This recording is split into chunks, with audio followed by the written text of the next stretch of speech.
ఓం శ్రీమాత్రే నమః. ఛానల్లోకి స్వాగతం అండి. వృషభ రాశి వారి ఇంట్లో ఇలా జరుగుతుంటే ఖచ్చితంగా మీ ఇంట్లో దేవుడు ఉన్నట్లే. దేవుడు మీతో ఏదో చెప్తున్నాడు. ఈ విషయాన్ని మీకు అర్థం చేసుకోవాలి. అప్పుడు మీ జీవితంలో మీకు ఎటువంటి ఇబ్బందులు ఉండవు. ఆగస్టు 20 తర్వాత మీకు జరగబోయేది ఇదే. అయితే అసలు మీ ఇంట్లో ఏం జరుగుతోంది? ఏ దేవుడు మీ ఇంట్లో కొలువై ఉన్నాడు? దేవుడు మీతో ఏం చెప్పాలని అనుకుంటున్నాడు? మీరు దాన్ని ఎలా అర్థం చేసుకోవాలి? ఈ సమయంలో మీరు ఎటువంటి దేవతారాధన చేసుకోవాలి అనే అంశాలు ఈ వీడియోలో మనం తెలుసుకుందాం. కానీ అంతకంటే ముందుగా మీరు కనుక మన ఛానల్ని ఇప్పటి వరకు సబ్స్క్రైబ్ చేసుకోకపోతే సబ్స్క్రైబ్ చేసుకొని పక్కనే వచ్చిన బెల్ ఐకాన్ని క్లిక్ చేసి అందులో ఆల్ సెలెక్ట్ చేసుకోండి.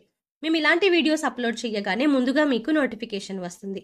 అలాగే వీడియోని ఎక్కడా కూడా స్కిప్ చేయకుండా చివరి వరకు చూస్తేనే మేము ఏం చెప్తున్నాం మీకు పూర్తిగా అర్థమవుతుంది.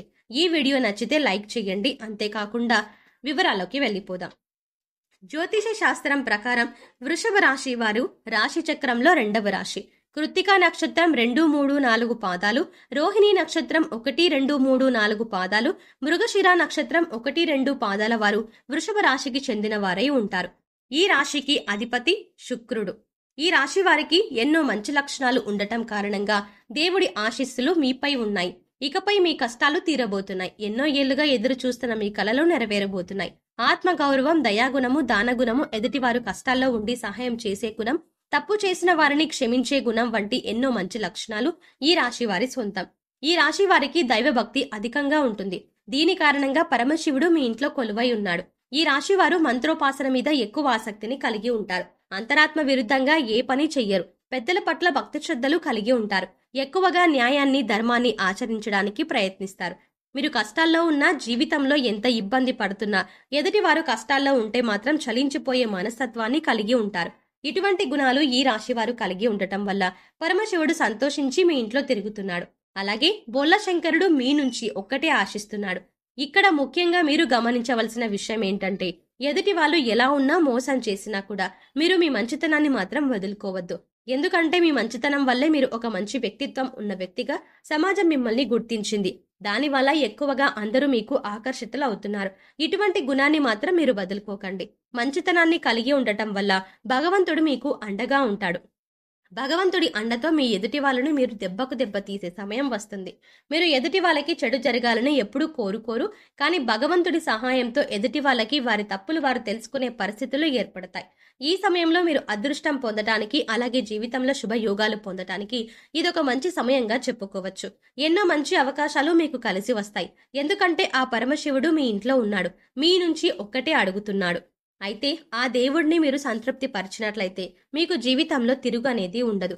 ముఖ్యంగా మీలో ఉన్నటువంటి అనేక మంచి లక్షణాల కారణంగా, అలాగే మీరు చెయ్యబోతున్న మంచి పనుల కారణంగా ముల్లోకాలని ఏలే పరమశివుడు మీ ఇంటికి వచ్చాడు. ఇలా దేవుడు మీ ఇంట్లో ఉండటం కారణంగా ఆ పరమశివుని అనుగ్రహం మీపై పరిపూర్ణంగా ఉంది. అయితే దేవుడిని సంతృప్తి పరిచినట్లయితే గనుక మీరు చేసే ప్రతి పనిలో కూడా విజయాన్ని పొందుతారు. ఇకపై మీకు జీవితంలో తిరుగుండదు. గతంలో మీకు నష్టపోయిన ధనం మళ్ళీ తిరిగి పొందుతారు.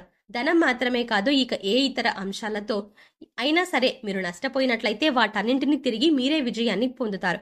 అలాగే గతంలో ఆగిపోయిన పనులన్నీ కూడా ఆ పరమశివుడి ఆశీస్సులతో విజయవంతంగా పూర్తి చేయగలుగుతారు. ముఖ్యంగా ఈ రాశి వారి జాతకం ప్రకారం మీరు ఏ పనిలో అయినా విజయం పొందాలి అంటే జ్యోతిష శాస్త్రం ప్రకారం చూసుకున్నట్లయితే ఆ పరమశివుడి అనుగ్రహం మీపై ఖచ్చితంగా ఉండాలి. అందుకోసం ఆ భగవంతుడు కోరుకున్నటువంటి పూజ మీరు మీ చేతులతో స్వయంగా చెయ్యాలి. అభిషేక ప్రియ శివ అంటారు. అందుకోసం ఆ పరమశివుడికి ప్రదోష కాలంలో అంటే సూర్యాస్తమయం అయిన తర్వాత ఒక బిల్వపత్రాన్ని సమర్పించి పంచామృతాలతో అభిషేకం చెయ్యండి. కుదరకపోతే నీళ్లతో అభిషేకం చెయ్యండి. మృత్యుంజయ మంత్రాన్ని జపిస్తూ అభిషేకం నిర్వహించడం వల్ల పరమశివుడు సంతోషిస్తారు. మీ ఇంట్లో ఉన్న దేవుడు సంతోషించి మీపై వరాల జల్లులు కురిపిస్తారు. ఇందుకోసం మీకు ఎక్కువగా డబ్బు కూడా ఖర్చు కాదు. కానీ పరమశివుని అనుగ్రహాన్ని మాత్రం పరిపూర్ణంగా పొందుతారు. ఇలా అభిషేకం చేయడం వల్ల మీ జీవితంలో మీరు కోరిన కోరికలన్నీ కూడా త్వరగా నెరవేరుతాయి. పరమశివుడు అడుగుతున్నటువంటి అభిషేకాన్ని అర్థం చేసుకుని నిర్వహించినట్లయితే కనుక మీ జీవితంలో అద్భుతాలను చూస్తారు. మీకు వీలైతే ప్రతిరోజు చిన్న శివలింగాన్ని ప్లేట్లో పెట్టుకుని మృత్యుంజయ మహామంత్రాన్ని జపిస్తూ అభిషేకం చేసిన జీవితంలో అత్యున్నతమైన స్థాయికి చేరుకుంటారు. ఇలా ఇంట్లో శివలింగం లేదు, మాకు వీలు కాదు అనుకునేవారు గుడికి వెళ్లి అభిషేకాన్ని చేయించుకోవచ్చు. ముఖ్యంగా సోమవారం రోజున ఈ రాశి వారు పరమశివుడికి ఈ విధంగా అభిషేకం చేయించినట్లయితే జీవితంలో అభివృద్ధి పొందుతారు. అలాగే అనేక రకాల శుభ ఫలితాలను కూడా పొందుతారు. అంతేకాదు ఆగస్టు 20 తర్వాత ఆర్థికంగా కూడా మీరు గణనీయమైన పురోగతిని సాధిస్తారు. అలాగే మీరు ఊహించని అనేక రకాల అవకాశాలు మీకు కలిసి వస్తాయి. అంతకుముందు ఎన్నో మంచి అవకాశాలు వచ్చి చేజారిపోయినవి అన్నీ కూడా ఈ సమయంలో మీరు చాలా సులువుగా మళ్ళీ పొందగలుగుతారు. ఆర్థిక పురోగతి ఉంటుంది. ధనలాభం కలుగుతుంది. ఈ రాశి వారికి ఇకపై ఆదాయ మార్గాలు పెరిగే అవకాశాలు ఎక్కువ అవుతాయి. ఆర్థికపరమైన అంశాలు మాత్రమే కాకుండా వ్యాపారస్తులు కూడా ముందెన్నడూ చూడని పురోగతిని చూస్తారు. వ్యాపార విస్తరణ చెయ్యాలి అనుకునే వారికి ఇది అనుకూలమైన సమయం. నూతన వ్యాపారాన్ని ప్రారంభించగలుగుతారు. అలాగే భాగస్వామ్య వ్యాపారం చేసే వారికి భాగస్వాముల పూర్తి మద్దతు లభిస్తుంది. ఉద్యోగస్తులకు అనుకూలమైన సమయం. మీ కోరిక నెరవేరుతుంది. అనారోగ్య సమస్యలతో బాధపడే వారికి కూడా ఈ సమయంలో ఆరోగ్యవంతులు అవుతారు. ఈ చిన్న అభిషేకం చేసుకోవడం వల్ల పరమశివుడు సంతోషించి మీ అనారోగ్య సమస్యలన్నింటి నుండి కూడా నయం చేస్తాడు. అంతేకాదు అనేక రకాల సమస్యలతో బాధపడుతున్న ఈ రాశి వారికి ఇప్పటి నుంచి సమస్యల నుంచి విముక్తి కలుగుతుంది. అనారోగ్య సమస్యలతో బాధపడుతూ చికిత్స కోసం డబ్బు దొరకట్లేదు అనుకునే వారికి ఈ సమయంలో చికిత్స కోసం మీ చేతికి డబ్బు అందుతుంది. అలాగే గృహ నిర్మాణ పనులు గతంలో ఆగిపోయినట్లయితే అవన్నీ కూడా పూర్తి చేస్తారు. అలాగే కొత్త ఇల్లు కట్టుకోవాలి అనుకునే వారికి, లోన్ కోసం ఎదురు చూస్తున్న వారికి లోన్ శాంక్షన్ అవుతుంది. ఈ ఒక్క చిన్న అభిషేకం నిర్వహించడం వల్ల ఈ రాశి వారు అనేక రకాల ప్రయోజనాలని పొందుతారు. జీవితంలో పురోగతిని సాధిస్తారు. పరమశివుడి అనుగ్రహాన్ని మీరు పరిపూర్ణంగా పొందుతారు. అలాగే మీరు మీ కుటుంబం చాలా సంతోషంగా ఉంటుంది. అంతేకాదు మీ జీవితంలో ఉండేటువంటి కష్ట నష్టాలు బాధలు అన్నీ తొలగిపోతాయి. మీకు సమయం దొరికినప్పుడల్లా శివ స్తోత్రాలను చదువుకోండి. స్తోత్రాలు రానివారు కనీసం శివ పంచాక్షరి మంత్రమైన ఓం నమ శివాయ అనే మంత్రం నిరంతరం మనసులో స్మరించుకుంటూ ఉండండి. ఇలా చేయటం వల్ల మీ ఇంట్లో ఉండే పరమశివుడు సంతోషిస్తాడు. వరాల జల్లు కురిపిస్తాడు. మీ మనసు ప్రశాంతంగా ఉంటుంది. అలాగే మీ కుటుంబ వాతావరణం కూడా చాలా ప్రశాంతంగా మారిపోతుంది. ఇలా ఎన్నో రకాల అనుకూలమైన ఫలితాలను ఈ రాశి వారు పొందబోతున్నారు. సో చూసారు కదండి, ఈ రాశి వారు ఇంట్లో ఏ దేవుడు ఉన్నాడు, అలాగే వృషభ రాశి వారి ఇంట్లో ఏ దేవుడు ఉన్నాడో మీతో ఏం చెప్పాలనుకుంటున్నాడు, అలాగే ఈ సమయంలో ఆ దేవుడిని ఏ విధంగా పూజించడం వల్ల మీ కోరికలు నెరవేరుతాయి, అలాగే మీ జీవితంలో పురోగతిని సాధిస్తారు అనే అంశాలను చాలా వివరంగా ఈ వీడియోలో తెలుసుకున్నాం కదా. ఈ వీడియో మీకు నచ్చినట్టయితే లైక్ చేయండి.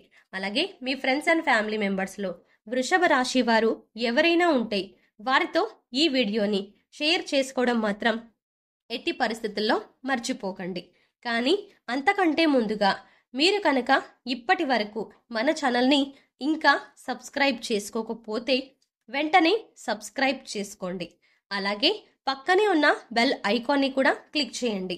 అంతేకాకుండా అందులో ఉన్న ఆల్ అప్డేట్ని కూడా సెలెక్ట్ చేసుకోవడం మర్చిపోవద్దు.